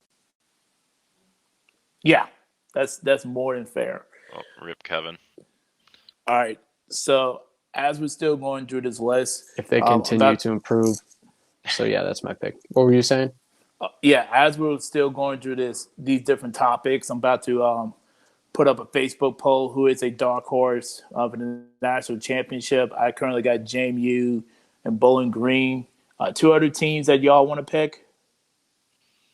I mean, when we did the article, JMU was my dark horse pick, so I'll stick with them. And then, Yeah. um, they're not a dark horse pick for me personally, but Miami, because I have Miami in my final four. Okay. Spoilers.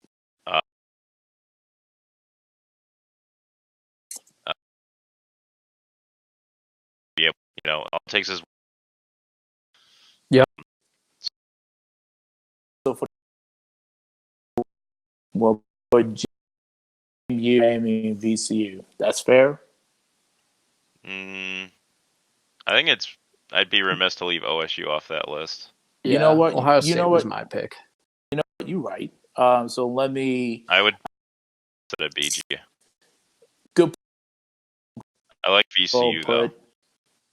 Yeah, that's fair. It's more than fair. All right, so I'm gonna go ahead and create the poll. Poll should have been created. Let's see if it come up. If it did, That's cool. If not, just do it again. And nope, not yet. All right, cool. Let me just do it again real quick. Should be coming up momentarily. If I can just get this thing to work. There we go. Cool. So I'm just going to put this in. Is the Dark Horse National Championship. And as I'm putting up the poll, y'all can still continue with the topics.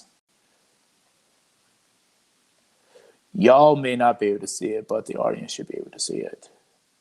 Gotcha. Yep. What do we have left here?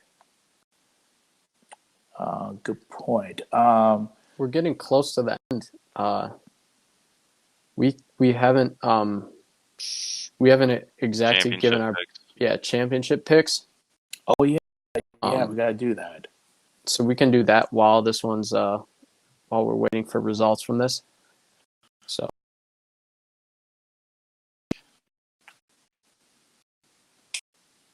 there we go. Good question. All right, cool. And the poll is officially. it's left here probably anyway, but it's better to wrap it up than to just let it die. You're right. All right, cool. So as we was mentioning before we got disconnected, we was talking about championship picks, who's going to win and all that jazz. So Kevin, you can go ahead and start us off. Okay, deal. So I was debating this after seeing this weekend, seeing Michigan State.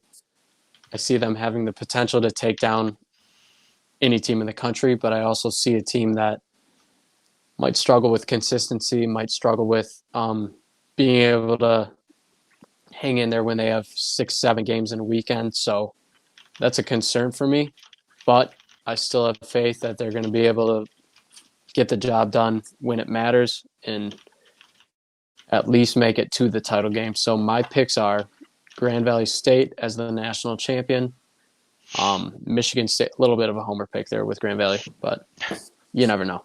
I'm not wearing a Grand Valley shirt right now, so. I'm not wearing a Bearcat shirt either right now, nice. so it's fine. So yeah, GVSU getting the title. I think that this weekend was a bit of a wake-up call for them, and they're going to be hungry to do some things differently. I know we're already in the works setting up an alumni scrimmage type thing where instead of playing in a tournament, the Grand Valley team's just going to play against a group of alumni over and over, I think. So there's not much better experience than playing against some of the GVSU alumni that are going to be there. So I think that that's going to be really, really helpful for them. So GVSU at 1. Michigan State, I know that it was up and down weekend for them, but I have faith in them to come through when it matters most and get to the finals. So Michigan State at number 2. And then my semifinals, it's all going to come down to what the bracket looks like and where people stand in the bracket. Like Michigan State might end up being the 7 or 6 seed, and they're going to have to face off against either Ohio or Towson. But I think that the 2 next most likely teams to make it that deep into the tournament are Ohio and Towson. Ohio undefeated right now. Maybe it's a hot take that I have them this low at a semifinal finish, but I had to go with Michigan State. So I'm going to keep Ohio and Towson as 2 semifinalists. That's fair. And then my dark horse teams, I'll real quick say, again, Ohio State. I think they'll make the quarterfinals, and they're going to scare some team. And then Central Michigan. I wouldn't have said that a week ago. I wouldn't have said that 48 hours ago. But after seeing them this weekend, several players on that team are All-American caliber, so they're a dark horse. It's a good pick. I can't believe we left them out after they beat MSU yesterday from the discussion a few minutes ago. Quick note, if MSU ends up the 7th seed, assuming they win their first 2 round matchups, they'll play GV in the I think they would play GV, wouldn't they, as a 7th seed? No, I'm thinking 8-9. 8-9 would play. Yeah, never mind. So 7th seed would play My whoever's mistake. 2. Currently, the 2 ranked team in the standings is Towson, but 2 in the power rankings is Ohio. And based on how the next semester goes, Ohio could end up passing them and take number 2 if they stay undefeated. So That's fair. I mean, to be fair, again though, if MSU doesn't play a lot of matches this semester, and they go 1-2 at the MDC again, God forbid 0-3, right? I don't know if they'll play 4 matches, but probably 4. they could find themselves at the 8 or 9 seed. You know, you never know. But You never know. so, do you want me to go next since I'm talking? Yeah, go for it, Wes. Sure. Starting with first place, this is my pick since the first time I saw Ohio play this semester and the role they've been on. I think the Bobcats are going to win the national title. You laugh, but they've top to bottom. They're as talented as any team in the league. They're undefeated. They've yet to play the same team twice, so you don't know if the consistency of wins against certain teams isn't there. But they've beaten Miami, they've beaten Towson, they've beaten Ohio State. Why can't they win? Last year they almost beat GV on day one, and they're a much better team than they are now. Now than they were then, obviously. So I'm going to stick with Ohio as my first pick. I'd like to see them play GV before Nationals. I think we all would. But that's what it is. I'll take GV as to be runner-up this year again. Just piggybacking off of, I think Ohio's the best team right now. And I haven't seen enough out of my third and fourth place teams to vault them over GV or Ohio at this point. And GV's GV. When's the last time they haven't been in a title game? True. I think 2012. 2012. Yeah. So, I mean, just the level of consistency there. It's a really bold take to leave them out of the finals. So my semifinalists, I have Miami. Again, I've spoken a lot about them so far tonight. I think top to bottom, they're very deep. Especially their top, OT6 almost took down Grand Valley in November. I think Tom Morand last year was playing an MVP caliber season. This year he's been a little injured. But in speaking with him, he's been, hard at work trying to get healthy. So I think, the month and a half that they've had off now, or 2 months even, is only going to be a benefit to him getting healthy. So I think they have a strong shot at making a deep run this year. And then my other third, fourth place team will be MSU. Yesterday was a tough loss to Grand Valley. They, again, as we mentioned at the beginning, their ceiling is an easy national title win if they can get it all together on Sunday at Nationals. But you'd like to see a higher level of consistency in their play before I would put them in the finals, or certainly as the my pick to win it all. Dark horse teams, JMU. I think they're damn near as talented as any team in the league. Towson's right there since I left him out of the top 4. It really just comes down to the seeding, and I think MSU is going to make that a bit of a cluster. Yeah. Since they're not playing a lot of games and they're, number 7 right now in the nation.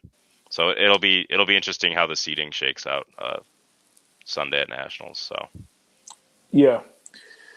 So before I give my picks, I just want to let everybody know, especially the faithful audience who've been watching, voting polls are up for who is the Dark Horse National Championship. We currently have 2 votes in. Need more votes. Please vote. Should be, if you're watching it live stream on your phones or your computer, should be a little purple poll button left to the like button. So please vote. That being said, the Grand Valley tournament yesterday kind of told me a lot of different things, but much more to be desired. As of right now, I'm going to say that Grand Valley in Ohio is going to be competing for the national championship. I see GV currently coming out on top. However, based off of their performance, it shows that they are definitely beatable. They had a close call against Miami, at the No Fear Invitation, and Michigan State did push them to overtime. They almost won in regulation. So they can win a national championship. They can also lose another national championship. My other two teams in the Final Four, I'm actually going to kind of go out on a limb, and I'm actually believe that Towson is going to be in. And this might make some people upset, but again, this is what I'm going with right now. Can change in 2 weeks. Central Michigan. Michigan State is currently out of the top, out of the Final Four, and it really comes down to this. Wes, you just mentioned it just now. They're currently number 7 right now. Do I believe they're a number 7 team? Absolutely not. I believe they're easily 3, 4, 5, no problem. But again, there's something about that mental attitude, that mental approach to the game. If you're not fully engaged in every single game, you see how nationals can go. Saturday, Sunday, crazy things can happen. So they're currently on the outside looking in. They can easily get back with no problem, but they're going to need to have a more disciplined focus. The teams that's going to be coming up in Elite Eight, obviously, will be then Michigan State, Miami, Bowling Green. I'm going to say VCU. I'm actually going to be a little bit of a homer right now. I'm going to say VCU. JMU. Oh, you know what? You right. That's really disrespectful of me. You right. So instead of Bowling Green, I'm going to put in JMU and still keep VCU. And surprisingly enough, I'm actually going to be a homer for once, which has been like all day. I'm actually going to say my dark horse is actually going to be VCU. I like Hey, that. Crazy. They've got a Crazy. strong resume so far, so I like Yeah. that. not a bad pick. Yeah, crazy thing about seeding that nationals, if you play well on Saturday, get a good seeding on Sunday. I think VCU learned from their mistakes the past 2 nationals. They bring a depth, they bring their more players. Don't be surprised if they make a deep run. I'm just telling you that now.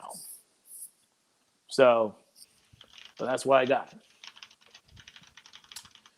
All right, I'm going to give the audience another 2 to 3 minutes on the polls before I close it.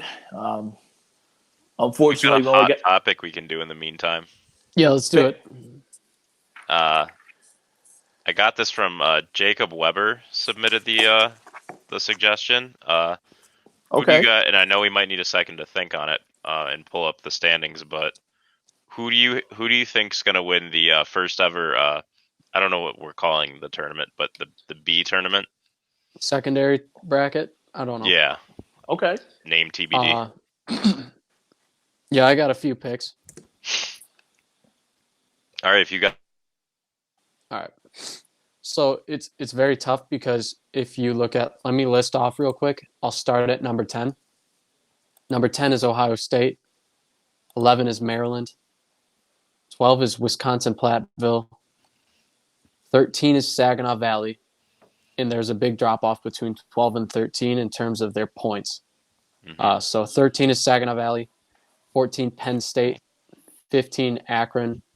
16, North Georgia. So that's what it is right now. And the first team out is Gonzaga and then Oregon State. Neither of those teams have played a game, and I don't expect that they will this year. So we'll ignore those two.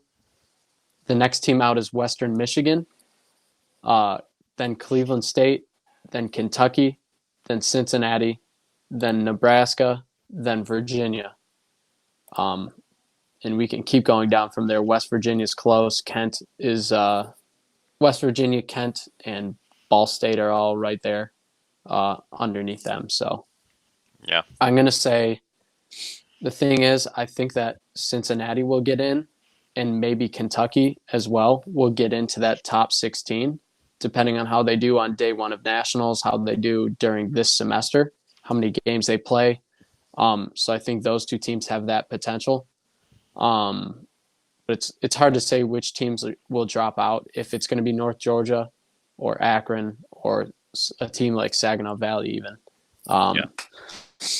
But I'll say one team that's below 16 right now that I think could win it is Nebraska, and they're super underrated.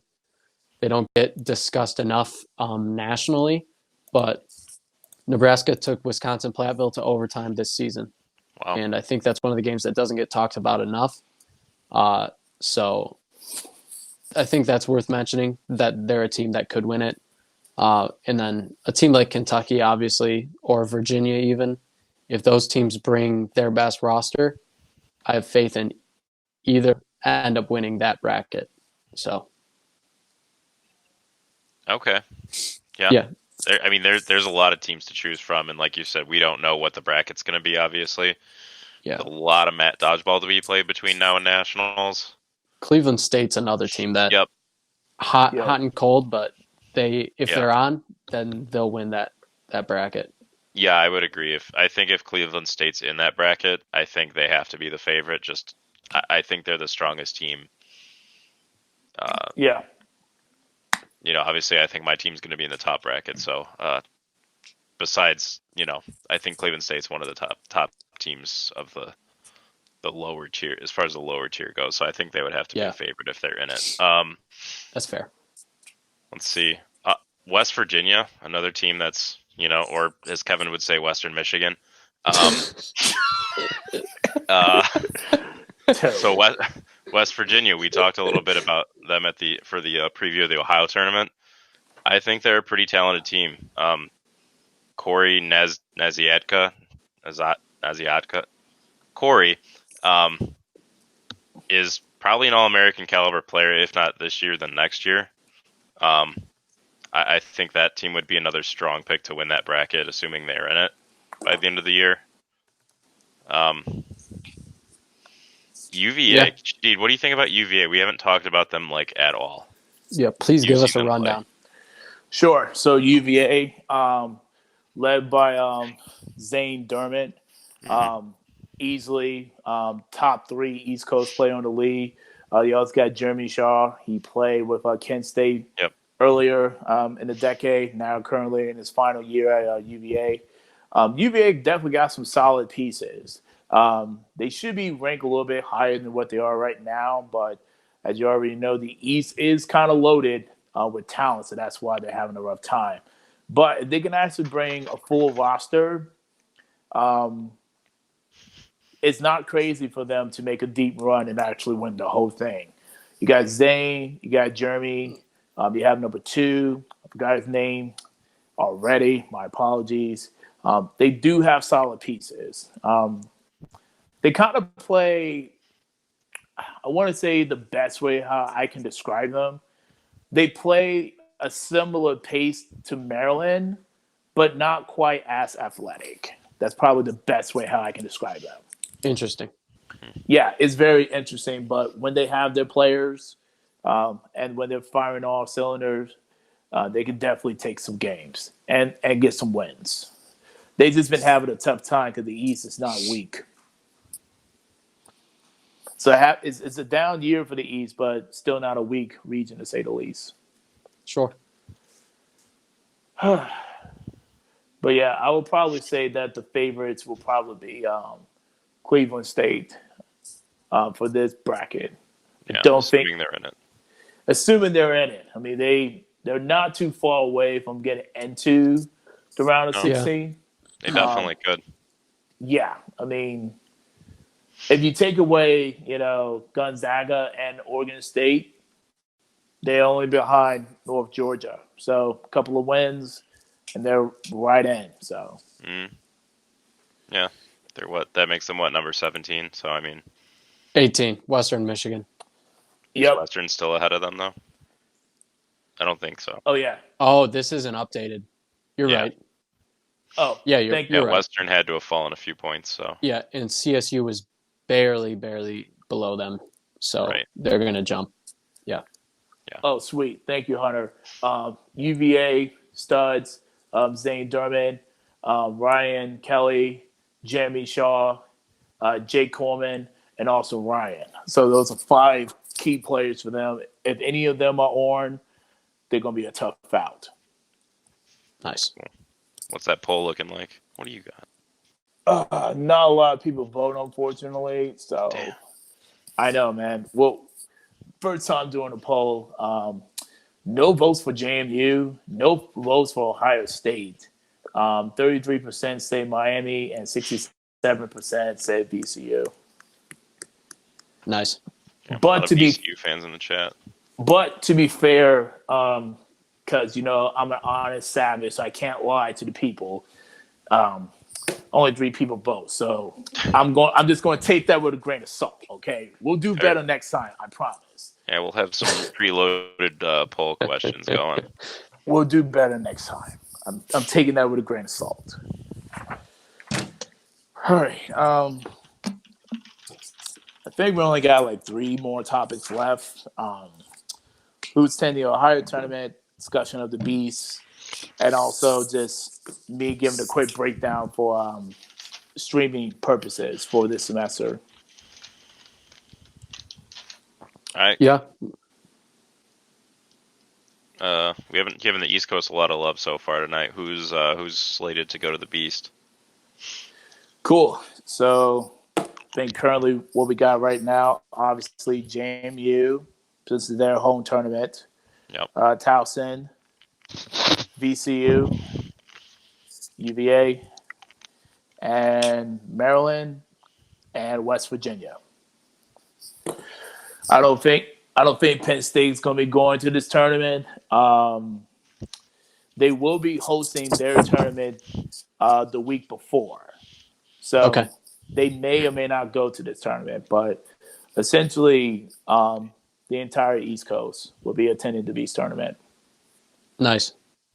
It's always good to have historic tournaments like that continue to thrive. So Yeah. I wish that there was more teams from other regions that could go, but I know that they had to switch weekends and it wasn't their fault. So Yeah, it's the same It's as just- ODC. So yeah, just something you got to deal with. So yeah, Yeah, because my original plan was actually coming to the Ohio Dodgeball Cup that weekend. I had on my calendar, but then with JMU personnel, change it not the JMU club, but JMU personnel at the gym. I'm like, fine, I'll go to the Beast. Yeah, Go that's to the fine. Beast. we need more of that East Coast videos of those teams. That'll be interesting to watch. That'll be a very, very good day of dodgeball. yeah. Oh, yeah. Now that I'm thinking about it, On the that's- spot question: yeah. who wins the next matchup, JMU or Towson? Ooh, that is an I have- excellent question. I just have so much faith in Towson right now that they're going to improve in the second half of the season. I know that they're breaking in some new players, but I would pick Towson. I'm actually I picked them Final Four. I'm shocked that nobody on our staff picks a couple weeks ago picked Towson to even make the title game when they're the national champion, the defending national champs. So I have so much faith in Towson right now that they're going to be a better team this semester. That's fair. Shadid, when we were at No Fear, I was watching Towson play. They had a rookie kid look like he was a stud. Like Peter might give- Morgan. Was he a lefty? I think so. Yeah, I'm not sure. He might give MSU Barry a run for his money. Honestly, Yeah, I don't know his name, but I was super impressed by him when I saw him play. So on the staff picks, there's 2 people that picked Peter Morgan for Towson as Rookie of the Year. I'm gonna assume that's him then. 3 people picked Barry Butler from Michigan State. And 2 people picked Ryan Ginsberg from Ohio State. Yeah, he's another very, very strong player. So Okay, I'm gonna assume that's Peter Morgan then. Yeah, It is Peter super Morgan. impressive rookie when we watched him play. and then you also have the guy from Miami that probably should get some votes as well. Oh, Based yeah. on what you've said. Oh Yeah, yeah, we need to figure out his name though, so we can get him some actual recognition. absolutely.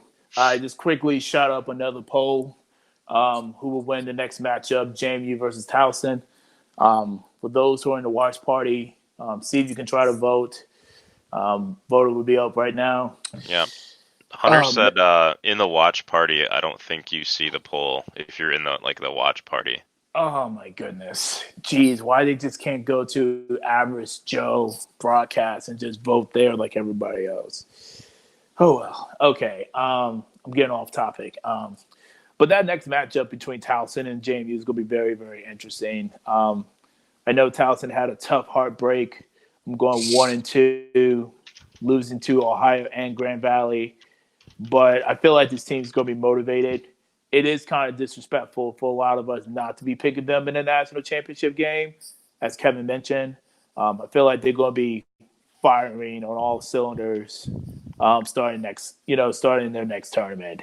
Um, this team is still hungry. They're very, very hungry, and they want to prove a lot of people wrong. And I feel like that's going to get started um, when they kind of like play more together as a team, starting off with team throws and just better communication. But talent-wise, they still have enough to make a deep run to win a championship. So still got a lot of faith in them. But obviously, they need to play more games outside of the East. But with that being said, I know that Grand Valley should be coming to Towson at their tournament, Yeah. which should be good. And then they're also going to the War, which is also good. And then they're also going to West Virginia as well. So there are going to be plenty of chances for the Tigers to really remind people like, hey, we're the reigning champions. Don't sleep on us. Sure. So we got 2,000 picks so far. Yeah. All right, I'll be the contrarian. I'll take JMU to win the next match, just because. Granted, I saw at the No Fear tournament, Towson was playing tougher teams overall, but I did get to see JMU play, and they were pretty dominant in all the matches they played that day. So I was very impressed by them, and I don't know any of their rookies' names, but I know they had a few that I didn't recognize out there since last year. So I think they're gonna, those rookies and sophomores are gonna progress just like Towson's will. So I think it'll be a really good matchup no matter what. But I'll take JMU to win that one. That's fair. So currently we got more participation in the polls thus far, and absolutely no love for JMU whatsoever. Yeah. Everyone is voting Towson to win the next matchup thus far. So I don't know. If I'm JMU, I would feel some type of way about that. Hey, they got my pick. That's true. That's the only pick they've got though. Yo. And another thing that Hunter Ford definitely poured out, the series is currently tied 1-1. Yep. They only play against each other at the first tournament. That is fair. At the Towson tournament. So they haven't played against each other since. Yeah. They were supposed to play against each other at the VCU tournament. That didn't happen, and it's going to happen at the Beast. Mm-hmm. So Gotcha. Wow. That's actually a great point. Maybe JMU is the most underrated team. So, Telling you guys, they're a strong team. that's a hot take, but I can see the merit in that. Do we? Hunter Ford also suggested another quick topic we can go for. 'Cause I think it's a down year overall for female players in the league, but best female players so far. I'll start if no one else has any clues. I'll say Catherine Mays at OSU. The girl's a stud, honestly. She's one of the best players on that OSU roster. She's a catching machine. She can throw pretty damn solidly. Plays well in transition. She knows what she's doing out there. She's a stud. I think she's like, and granted, I haven't seen a few of the other female players out there. I know there's a girl from Nebraska, but she'd be my pick for female player of the year. Yeah, after that Yeah. big play that she did against Cleveland State. taking out several players and getting the last kill and sealing the deal, making sure that they won 3-2. Yeah, she got my vote. Yeah. And then Hunter also had a couple more listed. He said Jenny Clune from Ohio. And if I'm thinking of the same girl as last year, I'm not exactly sure which one she is, but I'm trying to think if it's the same one that was on the team last year. And then Jessica Blum from Nebraska, who was actually, fun fact, the only female that's been ranked all region. So she's in the Midway Conference, and she plays for Nebraska. She was all Midway last year. And yeah, I think she's in a leadership position on that team. So you have to take that into account as well. So she's definitely a candidate for that. And it'll be interesting to see how many games Nebraska plays this semester and Yeah. or if they attend nationals. And if they do, then that'll definitely help her case. Yeah, we'd love to see Nebraska come east a bit more. I know it's a very long drive, but Yeah. or more teams head out west. Yeah, that But yeah, we'd love to see Nebraska get some more matches in this year. Absolutely. Cool. With that being said, who's attending the Ohio tournament? Essentially, that's going to be all the Ohio teams, with the exception of Cleveland State. Yep. So, I'm not sure if Marietta's going, but if they're going to the Ohio tournament, I would have to assume they're going to go to the OSU tournament. But yeah, that'd be the only other outlier. yep. Cool. Last but not least, very quickly, I will go over my live streaming plans for the semester. Currently going to the Michigan Dodgeball Cup. Going to have multi-camera view for that stream. Should be on Facebook. We'll be doing several tournaments afterwards around the East Coast, also multi-stream. For the war, for the first time, we're going to try to do not one, not two, but 3 different platforms all at the same time. Facebook, Twitter, and YouTube for the war 2-day tournament. More likely going to be the biggest tournament of the spring semester before nationals. You don't want to miss that. And then nationals, huh. Oh, you can't. Oh man, I can't wait. I can't wait to show y'all what I've been working on, man. We're going to have broadcasts. We're going to have player interviews. We're going all out. So it's going to be a great time. And hope you guys stick around, man, because it's going to be a fun semester. Really looking forward to it. player interviews are a thing that we need to mix in more. I wish I would have done that yesterday. Me too. But yeah, it's always a good thing to add. So I'm excited for that.